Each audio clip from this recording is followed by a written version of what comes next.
தலைமுடி பிரச்சனைகளுக்கு இயற்கையான வைத்தியம்.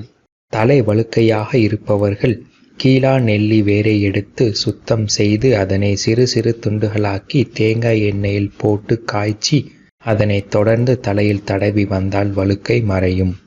வெந்தயம், குன்றிமணியை பொடி செய்து அதனை தேங்காய் எண்ணெயில் 1 வாரம் ஊற வைக்க வேண்டும். பிறகு தினமும் அதனை காலையில் தலையில் தேய்த்து வந்தாலும் முடி உதிர்வதை குறைக்கலாம்.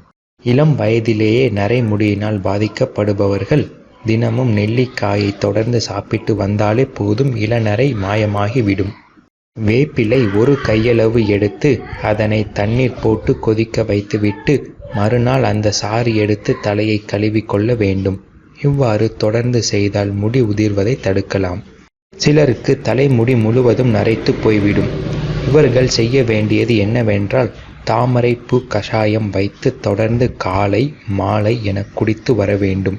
முளைக்கீரையை வாரம் 1 முறை சாப்பிட்டு வந்தால் நரை படிப்படியாக குறையும்.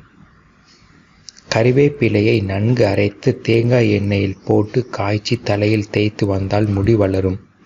இல்லையென்றால் கேரட், எலுமிச்சம் பழச்சாறு கலந்து தேங்காய் எண்ணெயில் காய்ச்சி தலையில் தேய்த்து வந்தாலும் முடி வளரும். மேலும் இது போன்ற பயனுள்ள அழகு குறிப்புகள் தினமும் உங்களை வந்தடைய சேனலை சப்ஸ்கிரைப் செய்யுங்கள். நன்றி.